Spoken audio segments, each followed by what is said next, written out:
जाति खत्म करके एक जमात बनानी होगी। ये एससी एसटी ओबीसी का जो गुलाम बना गया है उनको व्यवस्था परिवर्तन करें। कि हिंदू ये शब्द मुसलमानों के द्वारा दी हुई गाली है। तो सबसे बड़ा खतरनाक वाद है एक ब्राह्मणवाद, उसके कारण ये वाद स्थापित हुए।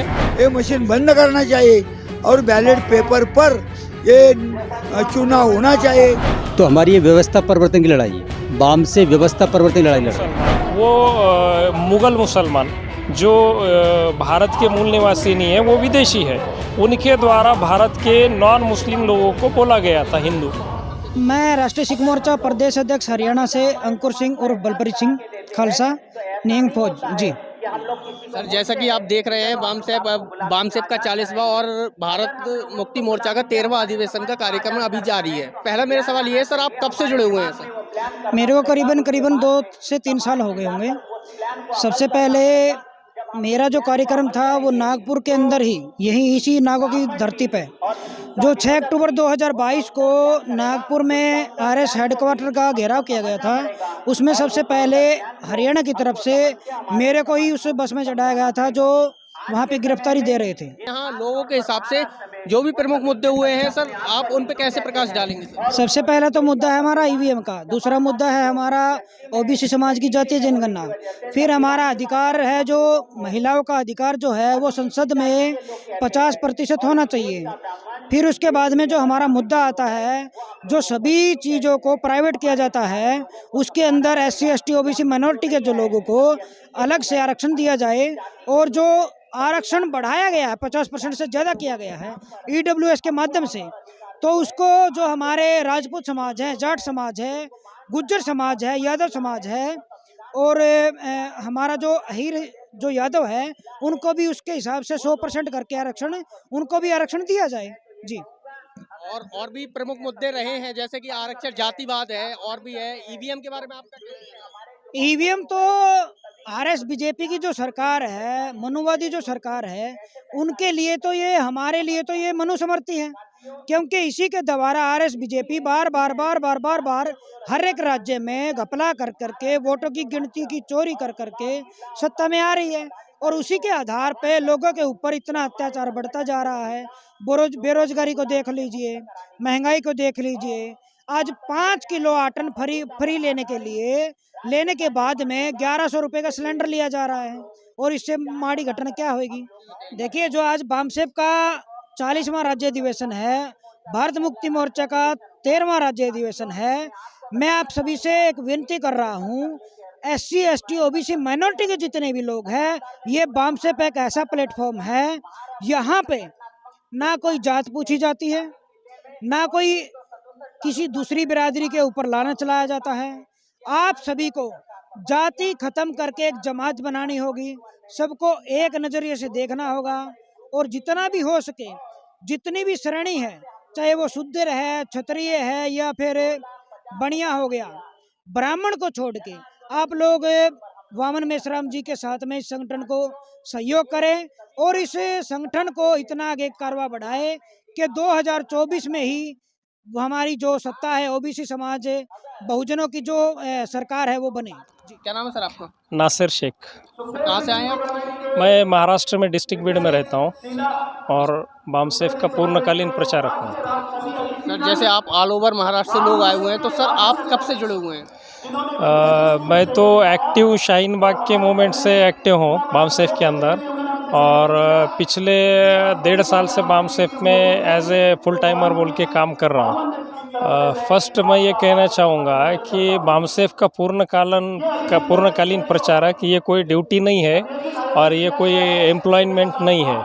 और दूसरी चीज़ कि बामसेप एक सोशल ऑर्गेनाइजेशन है जो समाज के अंदर सामाजिक मुद्दों के ताल्लुक से मूल निवासियों के अंदर जागृति करता है। सर, जातिवाद के लिए आप क्या कहेंगे? जातिवाद ये मूल निवासियों को तोड़ने का एक मनुवादियों ने हथियार बना के रखा है कि किस तरीके से हमारे लोगों को आपस में बांटा जाए। मुस्लिम को एक साइड में किया जाता है और दंगे फसाद कराकर एससी एसटी ओबीसी को हिंदू बनाया जाता है। हिंदू जो शब्द है वो मुसलमानों की दी हुई गाली है, तो इस पर आपका क्या कहना है? सत्यार्थ प्रकाश किताब है दयानंद सरस्वती जी की लिखी हुई, जो 1875 में उन्होंने किताब लिखी है। और उस टाइम के ब्राह्मणों के देश के सबसे बड़े लीडर थे, और उनके द्वारा लिखा गया था। उस किताब में बोला गया था कि हिंदू ये शब्द मुसलमानों के द्वारा दी हुई गाली है, कोटेड। वो कौन से मुसलमान? वो मुग़ल मुसलमान, जो भारत के मूल निवासी नहीं है, वो विदेशी है। उनके द्वारा भारत के नॉन मुस्लिम लोगों को बोला गया था हिंदू। भगवान दास महाराज घुगे शास्त्री। कहाँ से आए आप? मैं अहमदनगर से। सर, जैसे कि अभी बामसेफ का 40वां और भारत मुक्ति मोर्चा का 13वां अधिवेशन का कार्यक्रम अभी जारी है सर। मोर्चे का 13वां अधिवेशन और बामसेफ का 40वां अधिवेशन ये यहाँ संपन्न हो रहा है। और मैं इस अधिवेशन में मैं आया हूँ और मैं सत्यशोधक मूल निवासी वारकरी महासंघ का राज्याध्यक्ष हूँ और मैं लेखक हूँ। मेरे 10 किताबें प्रकाशित हुई है। 13 साल से मैं बामसेफ में जुड़ा हुआ हूँ और साहब से मेरा बड़ा संबंध है। और ये सब जो विचार है, मैं उधर जिस शहर में रहता हूँ उधर ये सब विचार मैं इनका प्रचार प्रसार मैं महाराष्ट्र भर करता हूँ। तो ये जो अभी अधिवेशन संपन्न हो रहा है, तो इस अधिवेशन का जो मेन पोस्ट है कि वह इस राज्य का जो चुनाव होता है ईवीएम से होता है। और ईवीएम जो मशीन है तो विश्वास पात्र नहीं है, उसके ऊपर संशय है। और सुप्रीम कोर्ट का वो ईवीएम के बारे में निकाल है कि ये मशीन जो है ये झूठा है। तभी ये जो लोग है सत्ताधीश वो उस मशीन को बंद नहीं कर रहे हैं और इसीलिए चुनाव जो होता है वो पारदर्शक नहीं हो रहा है। हमारा ये कहना है कि अब ये जो चुनाव होने वाला है 24 का, तो इस चुनाव में ये मशीन का वापर नहीं होना चाहिए, ये मशीन बंद करना चाहिए और बैलेट पेपर पर ये चुनाव होना चाहिए। इसीलिए चुनाव जो होगा वो सत्य होगा। बहुत धन्यवाद सर आपका। जय हरि, जय मूल निवासी। एक साथी मौजूद है, आइए इनसे थोड़ी बात करते हैं। क्या नाम है आपका? प्रदीप कुमार, कहाँ से आए आप? बिहार से। बिहार से। आप कब से जुड़े हुए हैं यहाँ पर? हम तो लगभग 2009 से ही जुड़ा हुआ हूँ, लेकिन इसमें प्रचारक 2022 में बना। और कौन कौन लोग आए हैं आपके साथ में?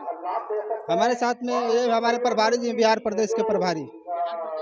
हाँ, बामसेफ। तो जैसा कि आप देख रहे हैं यहाँ पे काफी सारे मुद्दों को लेकर काफी गहन चर्चा गहन बात हुई है।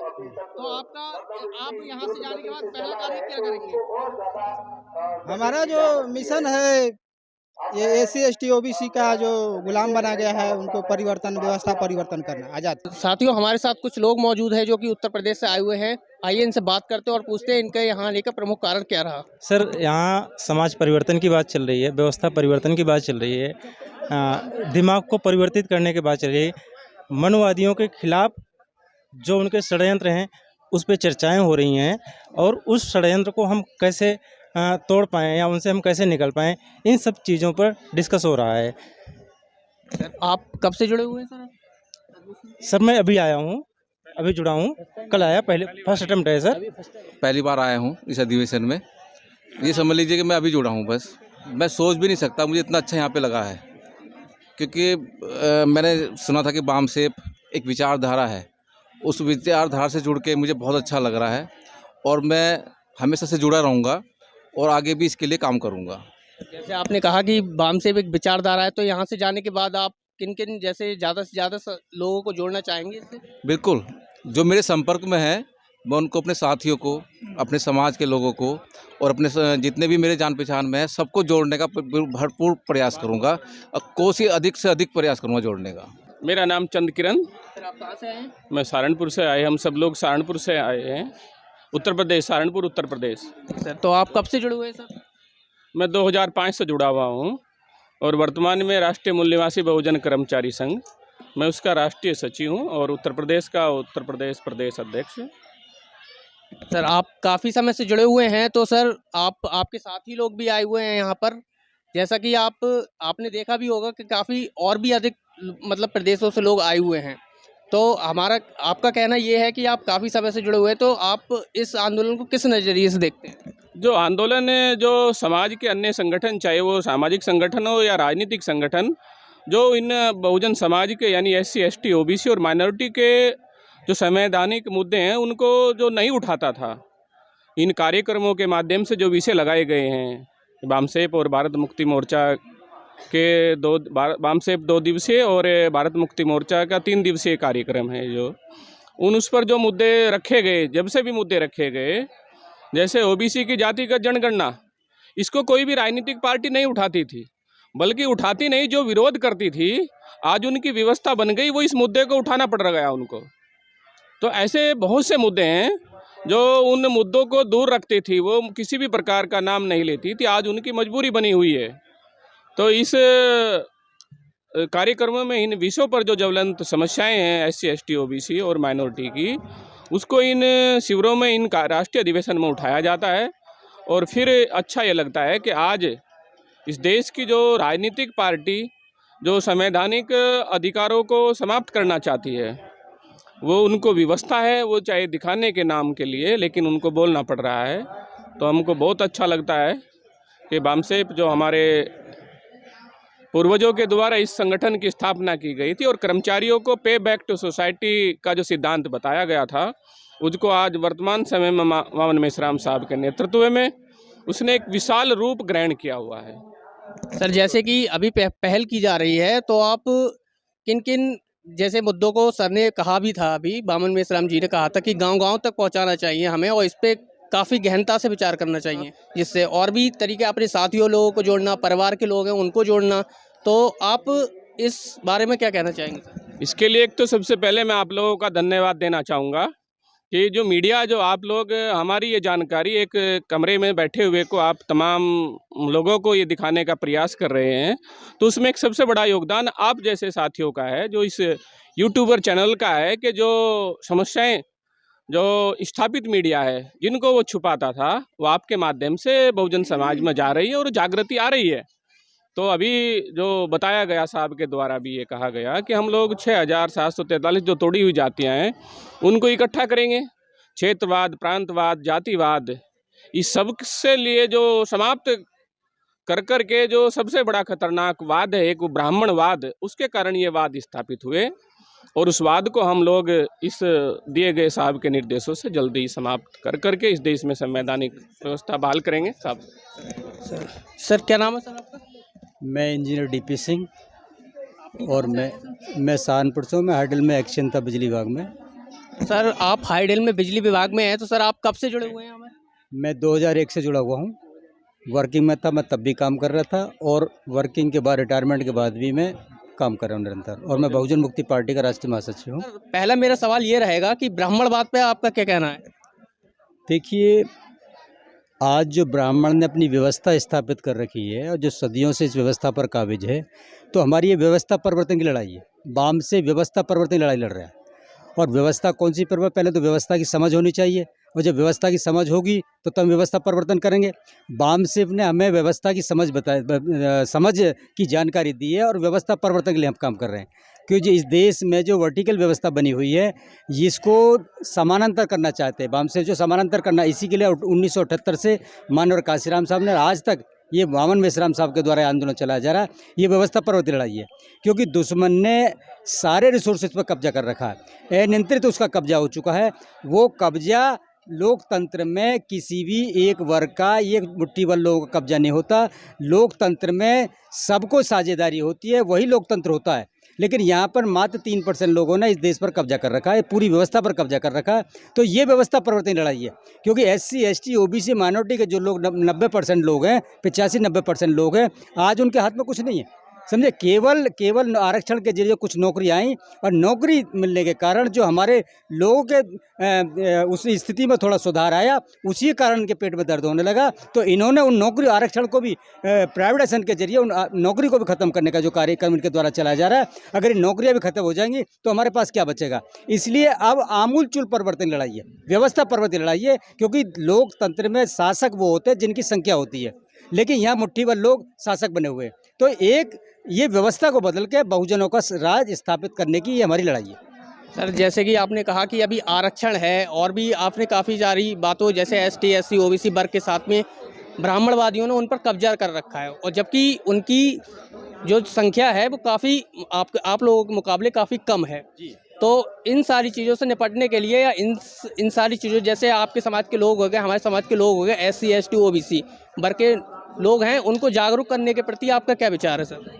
देखिए, उन्होंने सारे रिसोर्सेज पर कब्जा कर रखा है कि देखिए हम लोकतांत्रिक तरीके से, संवैधानिक तरीके से हम लड़ाई लड़ सकते हैं, क्योंकि हमारे पास केवल विचारधारा है, हमारे महापुरुषों की वो महान विचारधारा है। उस विचारधारा को हम जन जन तक पहुंचाने का काम करेंगे, अपने लोगों को जगाकर एक जनशक्ति का निर्माण करेंगे। जब जनशक्ति का निर्माण करना होगा तो उससे एक शासन करती जमात पैदा होगी और उसी के लिए वाम से पूरे देश में काम करा। जैसे अभी आपने कहा और साहब ने बताया कि ये गाँव-गाँव तक नेटवर्क पहुँचाना, 6 लाख गाँव तक ले जाना, 6 लाख गांव तक हमारे कार्यकर्ता रात दिन काम कर रहे हैं। 6 लाख गांव तक कैसे पहुंचेगा सर? 6 लाख गांव तो हमारे हर जिले में जो कार्यकर्ता है, हमारी गांव में मीटिंग लगती है, ब्लॉक में मीटिंग लगती है, तहसील में मीटिंग लगती है, गांव में मीटिंग लगती है। इस तरह से हम निरंतर काम कर रहे हैं। वाम सेव का कार्यकर्ता बिल्कुल सर पर कफन बांध कर काम कर रहा है, उसे किसी बात की चिंता नहीं, किसी बात की परवाह नहीं। हमारे नौकरी पेशा लोग हैं, अपनी हथेली को पर नौकरी को रखकर काम कर रहे हैं। इस तरह से जो समर्पण भाव वाम सेव के द्वारा कार्यकर्ताओं में पैदा किया जाता है, चाहे नौकरी वाला है चाहे नौकरी में नहीं है, सबके अंदर है ऐसा भाव पैदा किया जाता है कि मेरी जिम्मेदारी समाज के प्रति कुछ। अगर आज मैं हूँ तो महापुरुषों की बदौलत हूँ, अगर महापुरुष नहीं हो तो आज मैं कहीं किसी का झाड़ू लगा रहा होता।